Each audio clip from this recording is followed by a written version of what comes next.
안녕하십니까, 아싸라비아입니다. 아웃사이더들이 모여서 인사이더들의 세상을 토론해보는 그런 팟캐스트 아싸라비아. 저는 진행을 맡은 MC 대석이고요. 제 옆에 계신 두 분은 작두님하고 작은선님. 잠깐 위기였어요. 또 까먹을 뻔했는데. 제가 적어놓을게요. 작은선님. 네, 안녕하세요. 작은선입니다. 안녕하십니까, 작두입니다. 두 분 다 잘 지내셨나요? 신년이라서요. 액땜을 좀 했어요. 큰일 무슨 일 있었어요? 있었어요? 아니요, 이제 진상 고객들이 몇 명 있어서. 왜 새해인데 뭔가 밝은 에너지로 처음 시작할 것 같은데 새해에 이렇게 진상을 부리는군요. 네, 단순 변신 네. 반품을 안 받겠다라고 8번을 써놓은 제품이 있는데 이거 굉장히 오랫동안 팔고 네. 반응도 되게 좋은 제품이거든요. 네. 근데 엄청 악담을 써놓고 이런 쓰레기 같은 걸 파느냐, 나는 반품해야겠다라고 지랄지랄을 해가지고 네. 일단은 우리가 이렇게까지 많이 써놨는데 단순 변심은 어렵다라고 했더니 또 뭐 법으로 가니 어쩌니 막 온갖 생 난리를 펴가지고 아이고. 아유 더럽다 그냥 해줘라. 안 하시잖아요. 그 작은손님 또 그런 거에 또 안 넘어가진 않으시잖아요. 보통은 이제 안 넘어가는데 이건 네. 뭐 끝까지 가면 결국은 해줘야 돼요. 이게 좀 억울한 거는 저는 이게 좀 그렇군요. 억울한 게 소비자를 보호하는 건 좋은데 소비자가 절대 선이진 않잖아요. 그쵸. 그거를 왜 다 보호해줘야 되지? 어떤 상황은 안 돼야만 하는 상황도 있는데 이게 그런 것보다는 절대적으로 좀 소비자를 우선적으로 보호하다 보니까 그걸 이용하는 사람들이 꽤 많아서 선량한 판매자로서는 되게 좀 많이 피해를 보는 경우들이 많아요. 저뿐만 아니라. 네네. 뭐 그런 경우도 있었고 또 다른 진상은 1월 1일 날 오배송이 돼서 이제 자기가 교환 신청을 했는데 1월 3일까지 뭐 교환도 안 해주고 뭐 근데 1월 3일 날 오전부터 일을 시작이거든요. 그렇죠.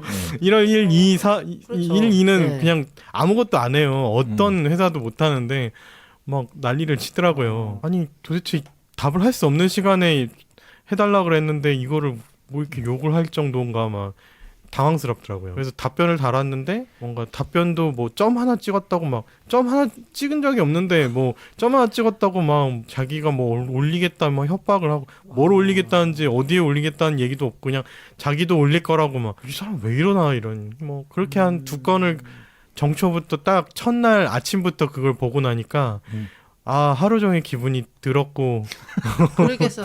올해 제대로 액땜하는구나. 잘 되겠구나. 이런 블랙 컨슈머를 대응하는 그런 건 없나 보죠. 그러니까 보통 그런 일이 있을 때 그 작은 손님의 어떤 그 사이트에서 일어나요? 아니면은 다른 사이트로 이제 연계돼서 중계됐을 때 일어나요? 저희는 저희 사이트만 하고 있으니까 네네. 아무래도 저희 사이트에서밖에는 이루어지는 일이 없죠. 그거 이제 플러스 결제 시스템 이제 네이버 페이를 쓰는 시스템이 있어서 네이버 페이 쪽에 또 이제 컴플레인하는 경우도 있고 뭐 두 가지 정도가 있겠네요. 거참. 네.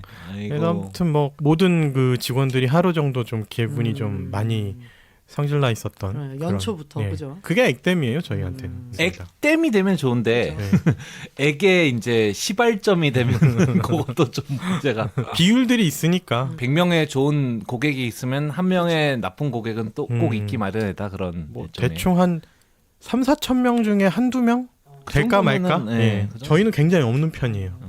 그런데도 그렇게 한 번씩 펀치 한 번 세게 맞고 나면 그렇죠. 한 달이 기분 나빠요. 맞아요. 그럴 것 같아요. 이 악의는 오래 남더라고요. 우리가 그때 그런 얘기 했었잖아요. 다른 사람들이 남긴 리뷰를 봤을 때도 뭐 여기가 좋아요라는 리뷰의 영향력은 그렇게 크지 않은데 그 악플을 남기는 그 안 좋은 리뷰를 남긴 것에 대한 눈에 그 확 띄죠. 리뷰는 되게 영향력이 크다. 그래서 뭐 어디 식당을 갈까 말까 했는데 한두 명이 안 좋은 리뷰를 남기면 어머 안 가야겠다라는 생각이 들게 한다. 뭐 이런 맞아요. 얘기를 했던 기억이 나네요. 저도 이번에 그 마눌님이랑 놀러 갔는데 숙소 평점이 4.6인가 4.7, 5점 만점에 괜찮은 데라서 여기 가자 했는데 여기 안 좋은 것 같다 하면서 리뷰 중에 하나를 보여주는데 하나가 뭐 청결상대도 그렇고 뭐도 안 오고 뭐가 붙어 있고 뭐 그런 말이더라고요. 근데 보니까 그거 하나야. 그러니까 숙소 입장에서는 좀 억울할 수도 있겠는데 라는 생각이 들긴 하더라고요. 네, 아무래도. 오늘의 작은 작은은 뭔가요? 작은 손에 작은 작은. 오늘의 작은 작은은 누텔라에 대한 얘기를 좀 하려고 왔어요. 누텔라라고 쓰고 터키 문제라고 읽을 수 있는 그런 주제입니다. 아 터키 문제. 누텔라면은 아. 그 빵에 발라 먹는 초코크림 아니에요? 악마의 잼, 악마의 잼 잼이라고 누텔라. 네. 저희 식구들도 엄청 좋아하는데. 네. 누텔라 많이 드세요? 지금은 못 먹고 있으면은 잘 먹어요. 네. 저는 누텔라를 먹는 일이 거의 1년에 한 번도 없거나 한두 번 있을까 말까 하는데 그거는 크레페 유명한 집이 있어서 거기서 가끔 그거 뿌려주거든요. 그런 거 먹는 정도라서 별로 이제 누텔라에 대해서 확 와닿는 게 없었는데 우연히 그 1월 1일 아침에 아버지랑 8시 반에 네. 뉴스를 같이 보고 있는데 네.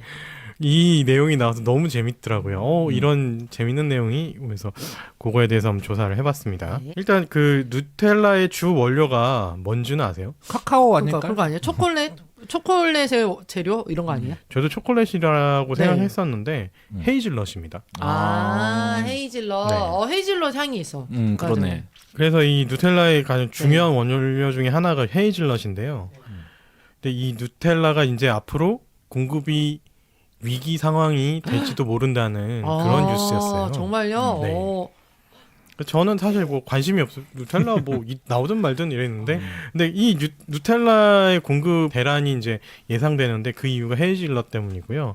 그 헤이즐넛이 지금 전 세계 헤이즐넛 생산량 70%가 터키에서 나온다고 하네요. 근데 이 터키가 지금 경제 위기를 겪고 있습니다. 네. 그 이유로 지금 헤이즐넛 생산이 좀 흔들리고 있고 그거의 연쇄 효과로 누텔라의 이제 생산도 지금 위기가 왔다라는 내용이었어요. 그러니까 누텔라의 원료로 사용되는 헤이즐넛이 거의 터키산인 거군요. 그렇죠. 70%가 터키산인 거죠. 터키의 경제 위기와 어떤 식으로 또 연결이 되는 건가요?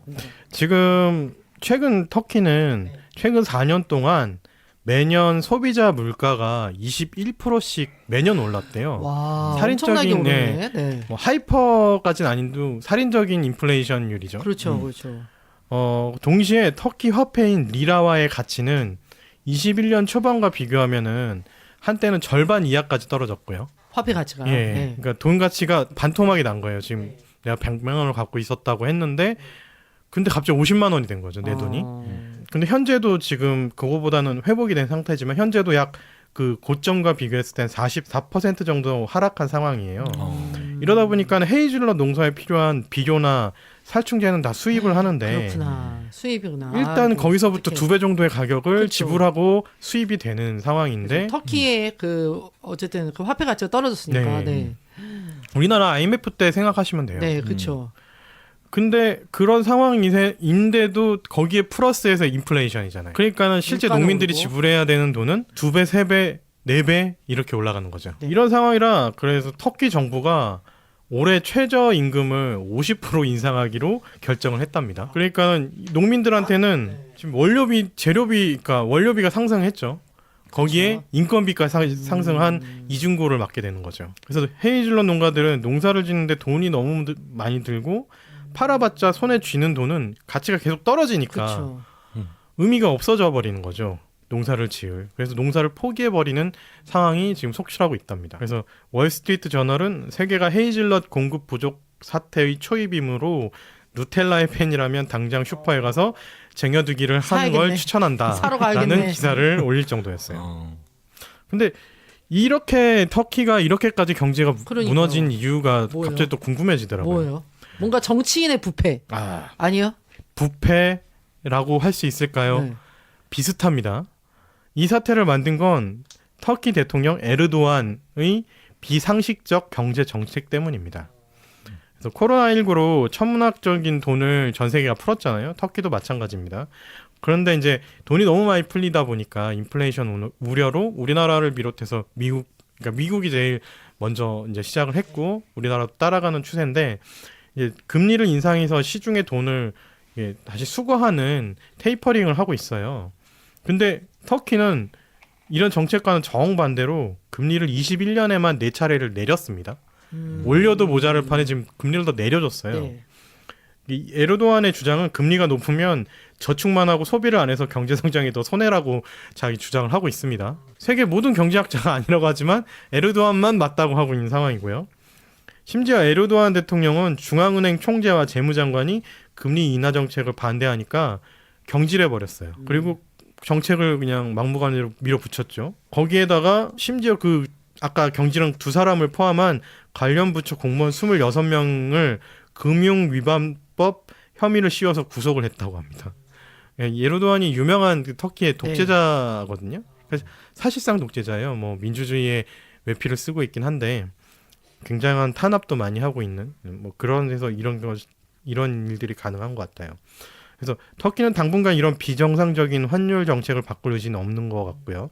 에르도안은 환율이 변동한 만큼 국가가 보전해주는 환율 보호 계좌를 만들어주겠다고 이런 듣도 보도 못한 이런 이상한 정책을 발표를 했습니다. 그 덕에 이제 바닥을 치던 리라화가 단기간에 또 25%가 급등을 했어요. 와. 이게 막 널뛰네요. 예, 그 널을 화폐 뛰었죠. 가치가. 와우. 근데 결국 이게 땜진식 처방이고 어떻게 쓰지도 못하고 예, 이거 근본이 저축도 바뀌지 않기 못하고. 때문에 환율은 다시 또 25% 급등하고 또 급락을 했어요. 그래서 장난이 지금 아니네요, 현재 고점 대비 아까 말씀드렸던 것처럼 44% 빠진 44%가 빠진 상태고요.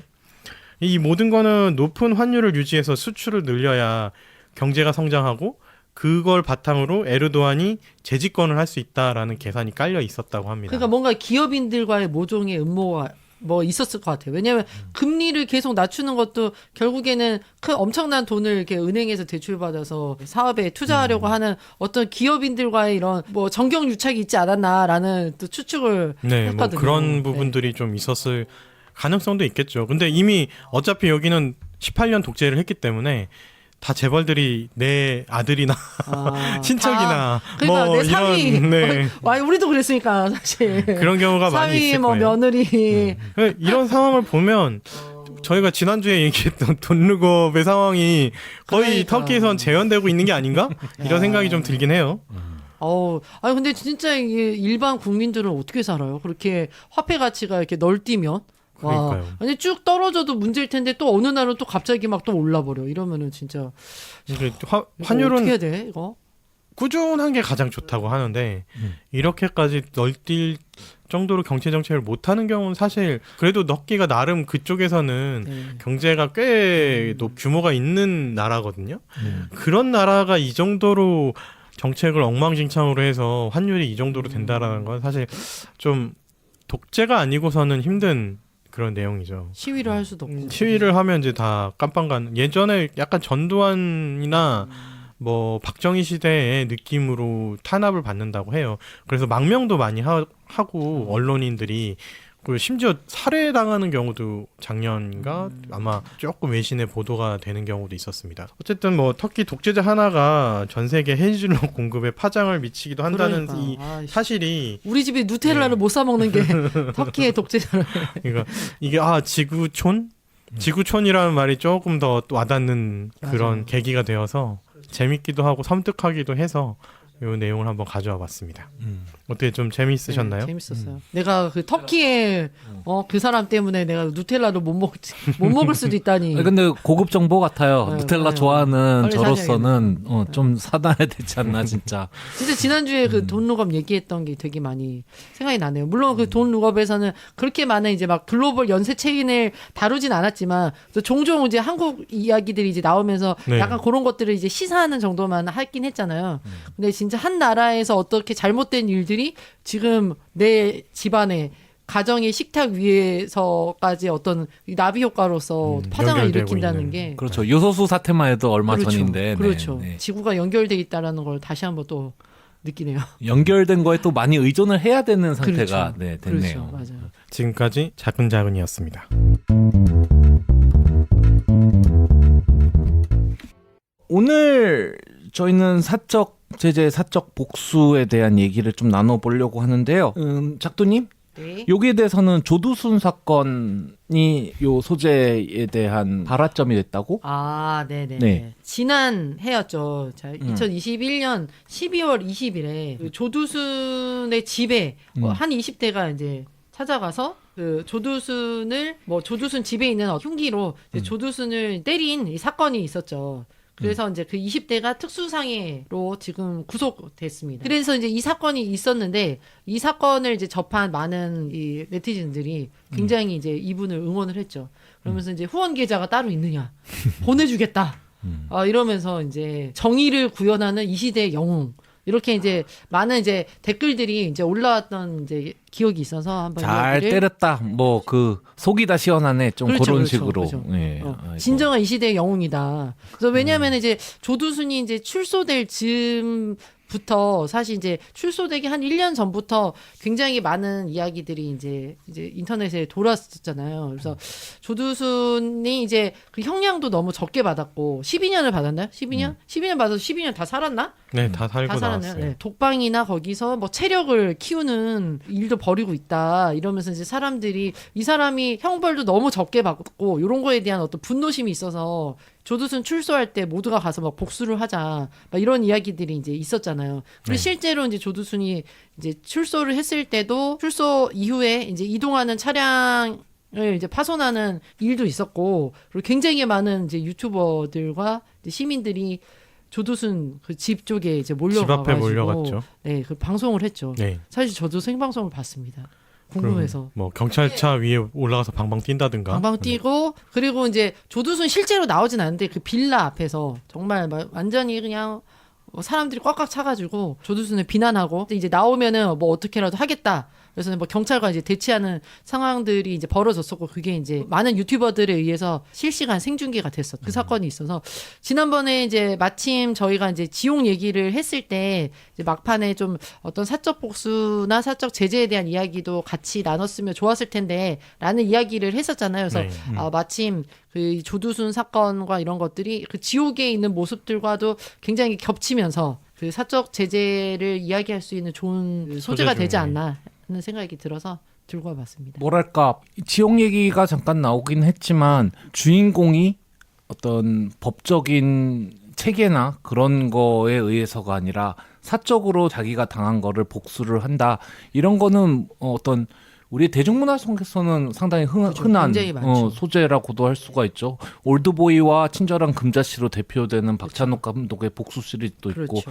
뭐 클린트 이스트우드의 용서받지 못한 자라든가 뭐 수많은 작품들이 이런 내가 직접 복수를 한다 그런 거를 다루고 있고 최근에는 한국에서 뭐 모범택시라든가 빈센조 네네. 같은 이런 작품들이 그 직접 복수를 하는 내용을 소재로 그렇죠. 삼아가지고 그런 얘기를 했습니다. 사법기관에 기대지 않고 여기에 더해서 이제 사법 제재란 그 뭐냐 사적 제재죠. 사법 그렇죠. 제재가 아니라 사적 제재. 제재라는 거는 내가 어떤 일을 당한 것은 아니지만 거기에 대해서 내가 나서서 직접 사회가 처벌해야 되는 걸 못하니까 내가 처벌한다라는 개념으로 나오는 게 이런 건데요. 좀 다양하게 볼 수가 있는데 요즘은 특히 뉴스 같은 거를 보고 혹은 커뮤니티에 올라온 읍소 글을 보고 나 이런 일을 당했는데 너무 억울합니다. 뭐 이런 거를 보고 그러면은 내가 직접 나가가지고 거기 가서 욕이라도 한마디 써놓고 오겠다라든가 어떻게 나가가지고 자기가 직접 행동을 하는 거. 조두순 폭행 같은 경우는 그게 좀 극대화된 경우죠. 네. 거기에는 이 사람이 사법적으로는 충분한 형벌을 받지 못했다. 정의가 행해지지 않았다. 내가 행해야 된다라는 개념이 드는 건데 여기에 대해서 의견 좀 나눠 보도록 하겠습니다. 뭐 그밖에도 생각나는 어떤 최근에 사건 같은 것들 꼭 기억나는 거 있으신가요? 사건은 기억이 안 나는데 그 조두순 때린 그 사람 보면 화살촉 생각이 많이 나더라고요. 맞아요. 화살촉 진짜 네. 그리고 그때 그 유튜버들도 굉장히 그 화살촉 그 생각이 진짜 많이 나요. 그 화살촉의 BJ가 그죠, 그죠. 그 사람들을 좀 많이 모델링 했었을 것 같긴 맞아, 해요. 그랬을 것 같아요. 화살촉 뭔지 모르는 분들에서 조금만 설명해 주세요. 드라마 지옥에서 신의 말씀을 대행하는 자들이 하면서 신벌이라고 떠들면서 이제 자기들이 마음에 안 든 사람을 골라서 두드러 패고 그죠. 죽이고 신상 공개해가지고 몰려들게 하고 네, 그죠. 네. 그런 약간 과격한 뭐랄까요 그 KKK단 같은 스킨헤드들 같은 네. 그런 집단이라고 봐야 되겠죠. 그래서 그런 집단이 폭력 집단, 행동 집단이 많이 활동을 하면서 공포를 불러일으키고 그들이 실제로 막 그 사회 경직에 대한 큰 부분 차지하긴 했는데 약간 이 사람이 그런 느낌이 많이 들어서 네. 실제로 그 드라마를 보고 했는지는 모르겠지만 약간 닮은 부분이 좀 많다 이런 생각이 들더라고요. 특히 그 정말 그 조두순 출소되고 나서 생중계되던 그 장면은 정말 마치 드라마의 한 장면 같았어요. 맞아요. 그리고 특히 이제 막 그 유튜버들이 이제 그거를 이제 생중계하면서 이야기하는 모습이 물론 이제 그 지옥 드라마에서는 좀 과장된 면이 있긴 하지만 정말 그것이 진짜 실제로 일어나고 있는 일이었죠. 그래서 보면서 되게 막 섬뜩하기도 하면서 신기하다라는 생각도 들더라고요. 이렇게 이제 어떤 이제 미디어나 어떤 어쨌든 사적 방송이잖아요. 또 유튜브 자체도 이거를 통해서 누군가를 심판하려고 하는 이런 이제 사회적인 분위기? 그게 또 1시간 한 게 아니라 엄청 오래 했거든요. 몇 시간 동안. 그래서 계속 막 하루 실시간으로 종일 했죠. 네. 즐겨보는 그 심리, 막 이런 것들을 보면서 참. 근데 그게 이제 사적 복수, 개인적인 사적 복수와 그 이제 유튜버들이 하는 거는 또 달라진 것 같아요. 그래서 그들은 이게 사적 복수를 빙자한 나 돈 벌자라는 그렇죠, 사실. 느낌이잖아요. 맞아요. 저는 그거의 가장 대표적인 인간들이 저는 가로세로 연구소라고 봐요. 화살촉이네, 화살촉. 좀 더 화살적 들려면 분장 좀 해야지. 그러니까. 그것만 다를 하는 뿐이야. 짓이 너무 비슷해서 그렇죠.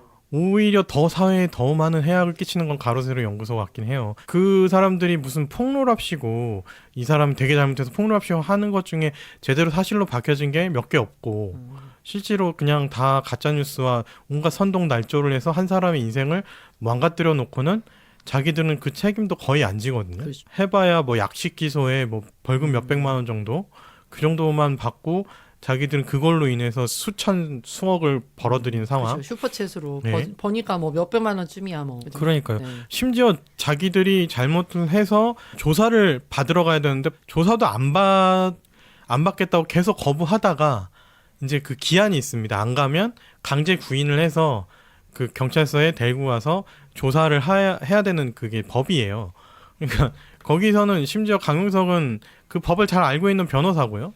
주위에 있는 그 똘마니들도 다 그거에 대해서는 너무나 잘 알고 있는 인간들인데 끝까지 안 가다가 경찰들이 구인을 하러 오면 잡으러 오면 그걸 이제 생중계로 해서 또 그걸로 슈퍼챗을 펑펑 터트리는. 그렇죠. 그러니까 사적 복수가 이런 식으로 또 변질되는 게 더 진짜 저런 식으로 남들한테 사적 복수를 한답시고 거짓말로 남의 인생을 망가뜨려 놓고 그걸 또 돈벌이 이용한다. 그렇죠. 이런 것도 참 뭔가 되게 씁쓸한 이 현대사의 단상 같은 느낌이라서 그게 사적 복수가 무조건 속 시원하고 옳은 것인가? 그런 식으로 날조와 선동이 얼마든지 일어날 수 있고 앞뒤 내용을 다 알아야 되는 것인데 지금의 이제 그런 아까 얘기했던 나 억울해요 글 쓰고 이런 거는 다 내 입장만 생각하는 거잖아요. 그렇죠. 그리고 내 입장은 각색해서 쓰는 거고 내 억울한 부분만 내가 잘못한 부분 다 빼고 이런 식으로 해서 그렇게 해서 몰려가서 막 돌팔매를 하고 온갖 쓰레기니 뭐니 막 얼굴 다 팔려갖고 인생 막 거의 막 막장까지 가게 만들어 놨는데 결국 나중에 밝혀진 거가 아니고 그런 경우가 되게 많았거든요. 맞아요, 진짜. 네. 그게 사적 복수의 가장 큰 위험성이 아닌가 이런 생각 좀 들어요. 그러니까 어떤 면에서는 이제 처음 시작은 정말 그런 걸 수 있죠, 그죠? 이 사회가 법적인 어떤 제도가 구현하지 못한 어떤 정의를 우리가 실현하자 혹은 내가 실현하자 여기서 이제 시작됐는데 이런 심리들이 굉장히 이제 교묘하게 이용될 수 있는 포인트들이 많은 거죠. 말씀하신 대로 결국에는 나에 대한 어떤 관심으로 가는 경우도 있고 그 화살촉의 뭐 리더나 아니면 이 유튜버들이 이제 하는 것처럼 이게 또 이제 어떤 경제적인 이익으로 갈 수도 있고 또 이거를 또 역이용해서 범죄가 또 되는 경우도 있고 신상 공개를 무분별하게 또 하다 보니까 그렇죠. 이런 경우들이 또 있는 것 같아요. 그래서 참 어떻게 보면은 지금 사람들이 이제 굉장히 많은 이제 미디어를 사용할 줄 알고 이런 접근성이 있고 어떤 이야기들이 쉽게 공론화될 수 있는 면이 많잖아요. 커뮤니티에 어떤 뭐 억울한 일이 있었을 때 이제 올리고 이런 걸 통해서 그러니까 사람들의 어떤 뭐 동의나 아니면은 뭐 서포트나 이런 것들을 받으면서 이게 이제 정의 구현으로 가는 이런 이제 방식들이 어떻게 보면 굉장히 보급화 되고는 있는데 거기에 대한 이 위험성들이 굉장히 많죠. 사실 그게 우리가 예전에 다루지 못했던 이렇게 디지털 교도소와 좀 맥락이 비슷한 것 같아요. 그래서 처음에는 사람들이 되게 열광했잖아요. 성범죄자들 막 신상 공개하고. 근데 하다 보니까 아닌 사람들도 꽤 많았고요. 아는 사람들이 또 나오기 시작했어. 그리고 그 사람들이 피해를 호소했을 때 아, 무시했죠. 우리 사실 해줄게 해놓고서는 완전히 이제 무시하고 가고 알고 봤더니 이제 또 그 사람도 범죄와 연루되어 있었고 그 이제 디지털 교도소를 운영하는 운영진도 그 생각해 보니까는 네. 화살 쪽의 시초도 그거였어요. 디지털 그쵸. 교도소. 그렇죠, 맞아요. 그 영화, 맞아요. 그 드라마에서 배경이 화살촉이 처음에 그 디지털 교도소로 시작한 거였어요. 섬뜩하네요. 그런 게 또 맞닿아 있는 거 보면. 그게 아니라는 거예요. 픽션이 아니라 논픽션. 네. 현대 와서 이제 좀 이런 쪽이 내가 나서서 벌한다가 좀 가능해진 이유 자체가 커뮤니티 활동을 통해 가지고 자신이 당한 일을 알리고 그거를 토대로 해서 여기에 대한 복수는 원래 되게 달콤한 거잖아요. 그리고 우리가 이제 뭐 각종 문화적인 그런 것들로 학습받은 것이 있어가지고 통쾌하게 사이다라고 우리가 말하는 표현 자체라는 게 뭡니까? 그런 사람들한테 복수를 하는 건데 그러면은 거기 올라온 가게가 어디냐 알아보게 되고 뭐 추적하게 되고 그걸 알리게 되고 그걸 또 행동하게 되고 이걸 이제 디지털 어벤져스라고 우리가 영화 어벤져스라고 그쵸. 하는 표현 네. 붙어가지고 하는 게 있거든요. 이게 상당히 구체화됐던 게 보배드림에서 이제 화순 주차장 사건이란 게 있어요. 그쪽에 꽃 구경 갔다가 차를 빼려니까 차를 앞에 이상하게 되나가지고 차를 뺄 수가 없어가지고 연락하니까 4시간 후에 온다고 해가지고 4시간 기다렸는데 그래도 안 와가지고 경찰까지 출동을 했는데 통화 받은 사람들이 막 소리를 지르고 막 난리를 치고 이걸 이제 녹음을 해가지고 다 올린 거예요. 그러니까 보배에서 안 되겠다 해가지고 전국에서 차를 몰고 거기 가가지고 그 집 차가 못 빠져나가게 막 얼기설기 자기네들이 주차를 해버리고 네. 그 사람들이 이제 일종의 사과를 하도록 만드는 사건이거든요. 이거는 공분을 살 만한 여지가 있었다. 우리가 배구에서 그 쌍둥이들의 학폭이라든가 이런 거 터졌을 때라든가 사람들이 뭐 분노하고 거기에 대해서 뭔가 자신도 참여해가지고 이들이 떵떵거리며 살지 못하게 하고 싶은 그런 마음이 있다는 거는 이해를 하는데 이런 양상이 계속되고 있다는 거는 심히 염려스러운 일이긴 합니다.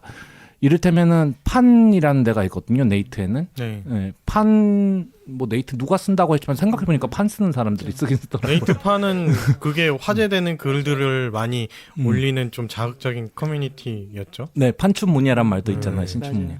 판춘문예란 말이 있는 이유는 물론 이게 진짜의 얘기도 있겠지만 결국은 자기의 얘기를 조금 나의 입장에서만 좀 얘기를 하게 되는데 거기에 쓸려가 가지고 몇 번 커뮤니티를 돌면서 이게 한쪽이 완전히 나쁜 놈인 것처럼 굳어지는 경향이 있거든요. 이를테면은 오늘 마침 오프닝 때 내가 뭐 양심 없는 판매자한테 당한 이야기 해가지고 만약 작은 손님한테 맞아요. 당한 이야기를 맞아요. 막 그렇게 올린다면. 각색해서 나름대로 올린다면은 이분들이 또 이쪽에다가 공격을 할 수도 있게 되는 이런 상황들. 이게 좀 사적 제재의 가장 큰 약점이 아닌가 그런 생각이 좀 들고요. 특히 우리가 대부분의 경우에 실제로 나서는 게 아니라 댓글을 단다거나 비판적인 말을 한다거나 뭐 그런 식으로 공유를 한다거나 그 정도라고 생각을 하겠지만 실제로 연예인들이 자살도 하고 막 그러거든요. 그렇죠. 전에 얘기했던 그 춤추는 여고생들 크루 스트리트 걸스 파이터 같은 경우에도 또 방송에 나온 내용으로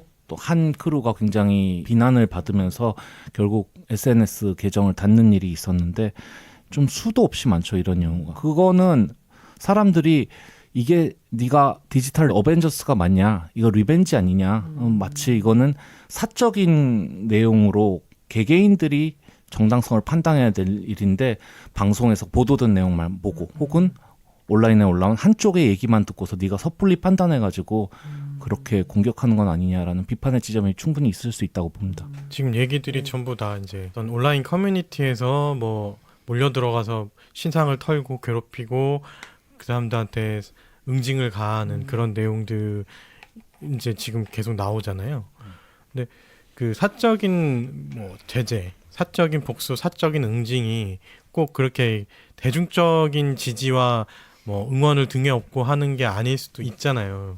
예를 들어서 이제 그 아까 얘기하셨던 무슨 모범 택시 같은 경우들은 직접 그냥 가서 막 죽인다든지 때린다든지 뭔가 복수를 정말 직접적인 복수를 하는 그런 경우들이 있잖아요. 그리고 그런 경우들도 최근에 좀 있긴 있어요. 뭐 어떤 경우가 대표적이냐면 층간 소음으로 인해서 사람을 죽인다거나 윗집에서 칼 들고 와서 막 죽이는 경우도 있고 문을 때려 부시고 막 전치 몇 주에 상해를 입히는 경우, 이런 경우들이 되게 잦은 상황이라서 이런 거에 대한 또 사적인 복수, 뭐 공공의 등을 업고 아니면 공공에 호소하거나 이런 게 아니라 직접 개인 대 개인에 대한 그런 사적인 복수를 하는 그런 경우들도 많이 늘고 있어서 그런 내용들에 대한 것도 얘기를 한번 해볼 수 있지 않을까 이런 생각이 드네요. 저는 뭐 요즘은 뭐 이런 좋은 가게는 돈줄을 내줘야 된다 해가지고 막 또 찾아가가지고 오히려 좋은 쪽으로 막 보답을 해주려고 하고 뭐 그런 것들도 많지만 기본적으로는 어떤 내가 확실히 아는 얘기가 아닐 때는 사람들이 좀 자제하는 습관을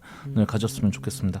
그것이 자기가 생각하는 어떤 정의에 대한 관념에 충실한 행동이라 할지라도 그것을 나중에 보면은 크게 잘못된 행동인 경우가 종종 있거든요.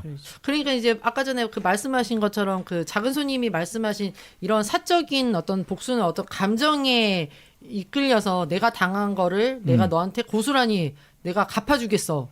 약간 이런 게 좀 강하다면은 진짜 지금의 이런 사회적인 거는 이제 정의라는 거를 딱 등판에 얻고 이렇게 행하고 있는 행위라는 생각이 들긴 해요. 내가 정의다라는. 그 사적 복수에는 눈에는 눈, 이에는 이. 딱 이게 정해져 있잖아요. 네가 나한테 내 뭘 가져가면 나도 널 가져가겠어. 여기에는 어떤 정의나 도덕이라는 것들이 관여하지 않는데 이게 이제 이렇게 커뮤니티나 이렇게 집단화되면은 우리는 정의를 행하는 집단이야. 라는 게 생기는 것 같아요.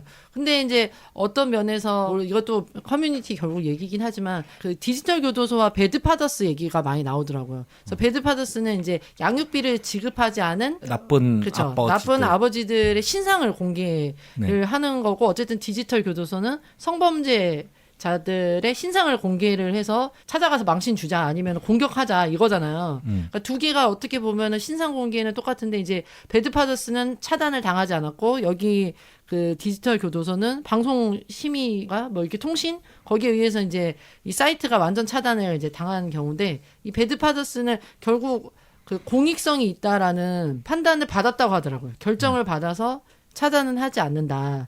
근데 이게 참 되게 어떻게 보면은 한 끗 차이로 일어날 수 있는 일이지 않나라는 생각이 들어서 어찌 됐든 뭐 사법이 이런 법 체계가 굉장히 현실을 반영하는 것보다 굉장히 느리게 일어나긴 하지만 그럼에도 불구하고 우리가 그 사법에 기대해야 되는 이유는 사적 복수나 사적 제재가 한 발자국 삐끗하는 순간 굉장히 또 다른 이 범죄나 폭력이 될 수 있는 지점이 너무 잘 드러나기 때문에 그 어떤 사법 체계에 만족하지 못하는 거는 뭐 이를테면 음주운전에 대한 처벌이 너무 가볍다라는 얘기는 뭐 윤창중법 이전에 또 지금까지도 굉장히 되고 있는 시점이지만 자신들의 법 체계에 완전히 만족하는 사회는 본 적은 사실은 없어요. 사회가 법을 하는 거는 복수의 개념, 처벌의 개념이라기보다는 사회를 안정적으로 유지하기 위해서 운영하는 경우가 많거든요. 그래서 우리가 원하는 만큼 속 시원한 복수의 형태를 어차피 사회에서는 볼 수가 없을 테고 그러네요. 그것을 원하니까 어떤 문화적인 형태에서 우리가 복수하는 사람들을 주인공으로 한 그런 영화들을 찾게 되는 걸 텐데요. 그렇다 할지라도 이것이 지금 인터넷이라든가 이런 커뮤니티 활동을 통해서 굉장히 빠르게 그리고 굉장히 급속도로 특정 개인이나 특정 단체에 대한 공격이 이루어질 수 있는 경우에는 그 파급력이 좀 막강하다고 생각을 합니다. 저는 2014년도쯤에 그 세월호 거기서 시위장 바로 앞에서 폭식 투쟁을 벌였던 일간 베스트 그 사람들은 그게 나름대로 정의였거든요. 예, 뭐 다만 그것을 이제 그 사람들 생각으로는 너희들의 시위는 정당하지 못해를 비아냥의 형식으로 풀어낸 거죠. 너희들 단식 투쟁하니 그럼 나는 그 앞에서 피자랑 폭식할 거야. 햄버거를 먹을게라고. 그럼 이런 방식 자체는 굉장히 비틀리고 좋지 않은 건데 뭐 법적으로는 이것도 처벌할 방법은 물론 없었지만요. 그러니까 이런 거를 보자면은 굉장히 사람들이 원하는 내가 처리하겠어라는 생각은 꽤 위험한 단계에 이르렀다. 우리 스스로 굉장히 조심하지 않으면 안 된다. 좀 그렇게 보이거든요.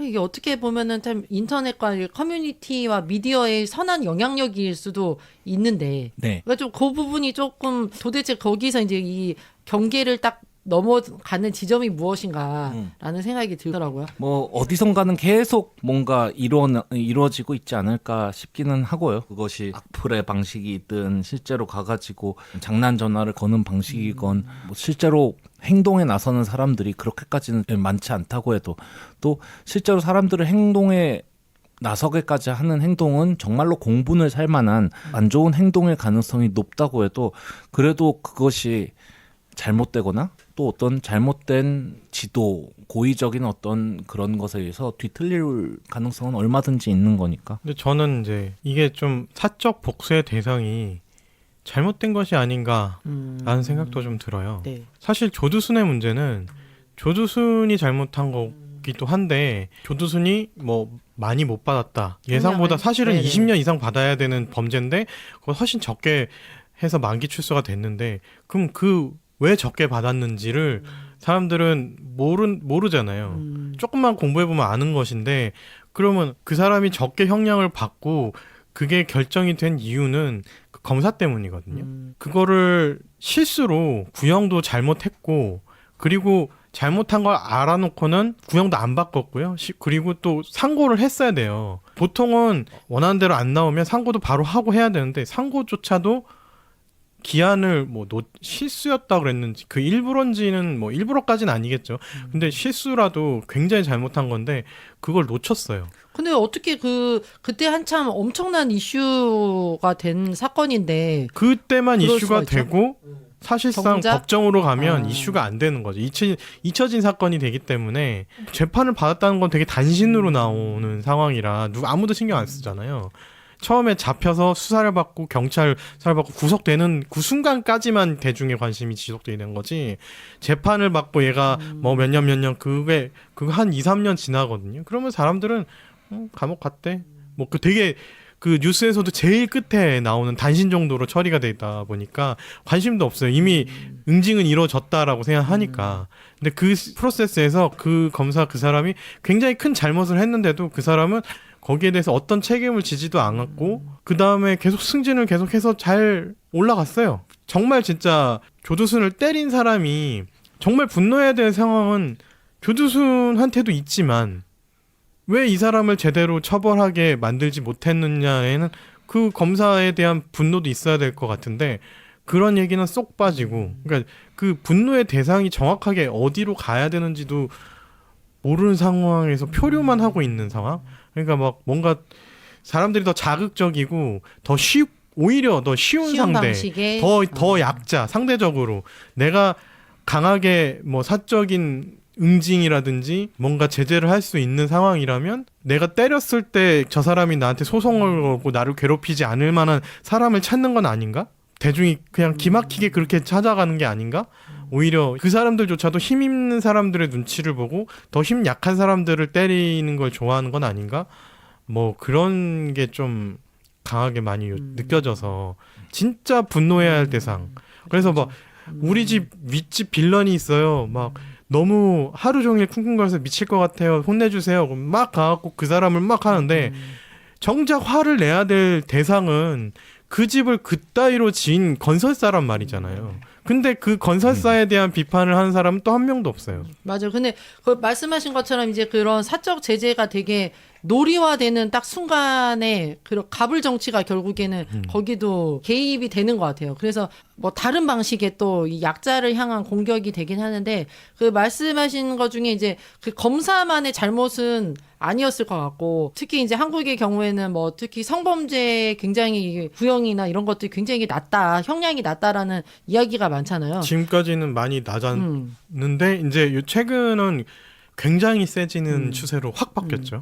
그래서 어쨌든 막 어떤 이게 성범죄나 이런 거에서 국민들이 충분히 공감하지 못할 만큼의 형량을 딱 받았을 때 사람들이 이게 판사나 이런 이제 시스템들을 뭐 공격까지는 안 하겠지만 비난하는 여론도 상당하다고 생각이 들거든요. 근데 뭐 그들에게 사적 제재를 할 수 있는 또 방법은 없잖아. 그러니까 그는 여론에서 이제 인터넷 악플로 하고 어떻게 보면은 뭐 비겁할 수도 있지만 할 수 있는 방안은 그 당장 눈에 보이는 약자를 물어뜯는 방법이 먼저 쉬운 방법이죠. 진짜로 그 법관들에 대해서 뭔가 우리가 문제 제기를 한다 그러면 우리는 바로 되치기를 당할 수 있거든요. 실제로 그 사람이 우리를 고소를 할 수도 있고 그러면 법관이 나를 고소했어요. 얼마나 세게 수사가 들어오겠어요.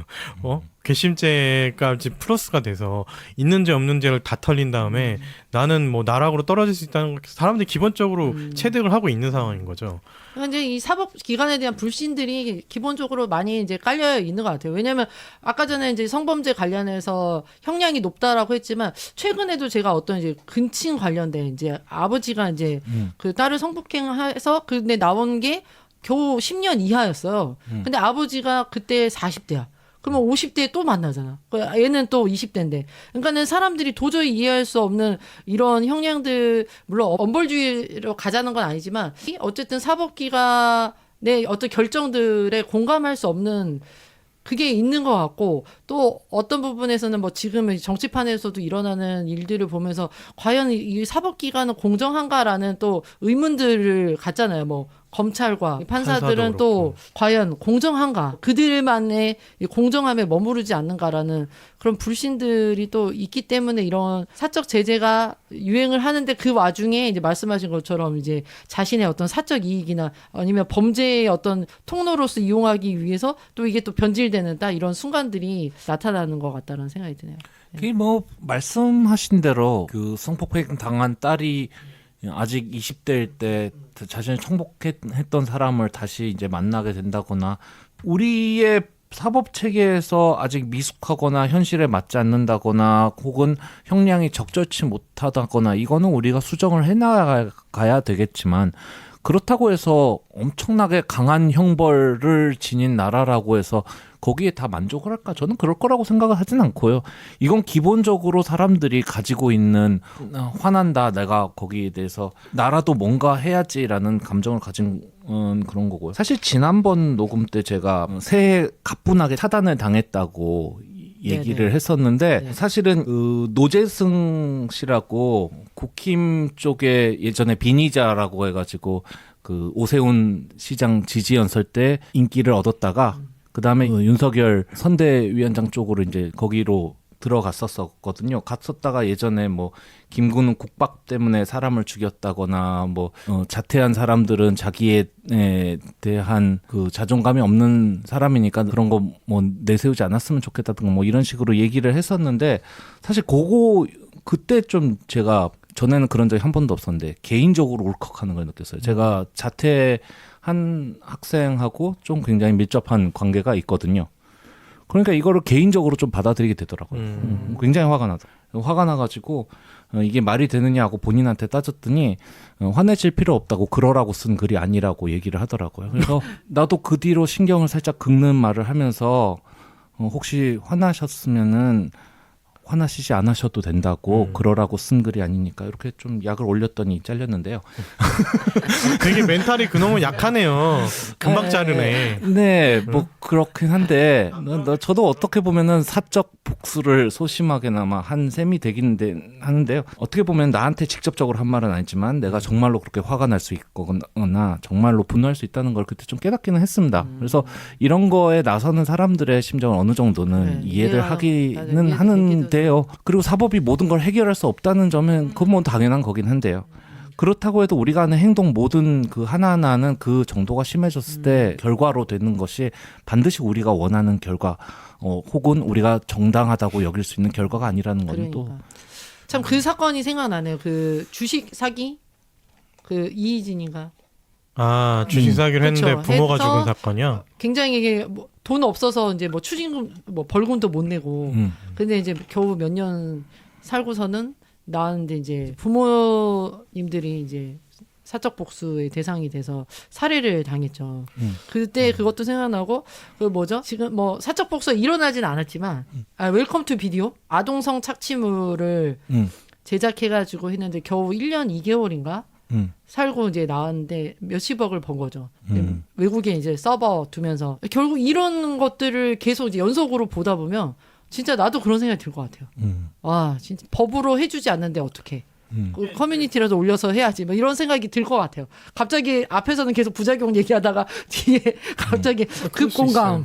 근데 그런 생각이 들긴 해. 이게 하네. 아까 계속 말씀하신 것처럼 사법 제도가 뭐 다 만족을 못한다 이렇게 말씀하시긴 했는데 실제로 바꿀 수는 있어요. 왜냐하면 이게 이 사법 제도가 뒤틀려 버린 게 사법고시로만 뽑고 시험으로만 뽑고 그러니까 인성도 안 보고 뭐 경험도 없는 인간들을 법관이랍시고 그렇게 해놓고 판사로 시키는 거야. 공부를 제일 잘하는 애들을. 우리의 법 체계가 계속 반복해서 얘기하는 거지만 미숙한 부분이 많을 수 있죠. 거기에 대한 근본적인 원인이 있을 수도 있고요. 근데 그거와는 별도로 사람들이 자기가 스스로 이제 나서서 복수하고 싶다. 내가 직접 얼굴을 내세우지 못한다면 소심하게 그 익명으로 악플다는 정도는 하고 싶다. 이 감정은 계속 존재할 거라. 그리고 우리는 이런 세상에서 살고 있는 거 앞으로도 그렇게 살 거고 다만 거기서의 어떤 우리는 우리의 법 체계를 좀 더 좋은 쪽으로 계속 고쳐 나가야 하지만 그거와는 별도로 이런 것들은 또 우리가 알아서 통제를 해야 된다. 네. 좀 그렇게 보고 싶습니다. 모르겠어요. 저는 솔직히 사적 복수를 하고 싶은 마음도 많이 있어요. 개인적으로는. 블랙 컨슈머한테? 뭐 블랙 컨슈머가 될 수도 있고 아니면은 우리 윗집에서 뛰는 그 집일 수도 있고요. 개인적인 사람들이 살면서 사적인 복수를 내 개인적인 복수를 하고 싶은 마음들은 얼마든지 있잖아요. 있겠죠, 그죠? 그게 맞아요. 이제 정의든 아니든 그죠. 뭐 복수라는 거는 정의의 개념을 떠나서 하는 건데 그죠. 근데 이제 그거를 개인의 복수가 아니라 어떤 못된 인간이나 못된 존재에게 응징을 하는 제재를 하는 그런 사적으로 그렇게 하고 싶은 뭐 그것도 그럴 수도 있고 나쁘지 않을 수도 있다라고 생각을 해왔다가 최근에 점점 그거를 이용하는 자들이 많이 생기니까 그게 너무 변질되고 예전에는 오히려 그냥 공분 그렇잖아요. 말 그대로 공분, 함께 네, 사회적인 분노하고, 공분으로 인해서 공감하고. 막 가갖고 나도 한 마리 떠들어 줄게 이런 막 이 정도였다면 요즘엔 약간 어떤 사람들은 놀이화를 시키고 그냥 되게 가볍게 돌을 던지러 가는 그래서 내 스트레스 한번 푸는 사람이 있는가 하면 그런 사람들의 또 관심을 받아서 내 돈을 벌겠다라는 사람들이 있어서 요거에 대한 좀 주의와 경계 그리고 오히려 그거에 대한 법이 또 만들어져야 되지 않을까. 그렇게 함부로 진짜 잘못된 내용을 그렇게 함부로 떠들어서 남의 인생을 해를 끼친다면 그거에 대한 거는 더 큰 넘벌 그게 또 그렇죠. 필요하지 않을까. 맞아. 저는 그런 생각이 듭니다. 마지막으로. 저희가 이제 뭐 디지털 교도소는 못 다뤘지만 그때 이제 한참 같이 나왔던 이야기가 그 주홍글씨라는 디지털 자경단. 그래서 이제 이런 지인 능욕 막 이런 이제 있잖아요. 그 막 이렇게 합성해가지고 성착취물 만들려고 하는 그러니까 이제 그런 거를 만들려고 하는 그런 의도를 가진 사람들을 방에 초대해가지고 이제 이 사람들을 참교육을 하겠다라고 이제 만들었는데 이제 거기서 이제 또 참교육하는 데서 또 똑같이 엠번방과 같은 식의 이제 노예화 시키는 또 일들이 있었거든요. 그것도 결국에는 이제 범죄 행위니까. 내가 괴물을 잡겠다 하더니 자기가 괴물을 하는 이게 또 생각이 나네요. 디지털 시대하고 어쨌건 굉장히 연관이 있는 또 현 세대의 모습이 아닌가 합니다. 저희 아싸라비아는 오늘 사적 복수, 사적 제재, 사법 체계를 믿지 못하는 사람들의 이야기를 좀 다루어보았고요. 다음 시간에 또 재미있는 이야기로 찾아뵙도록 하겠습니다. 감사합니다. 감사합니다.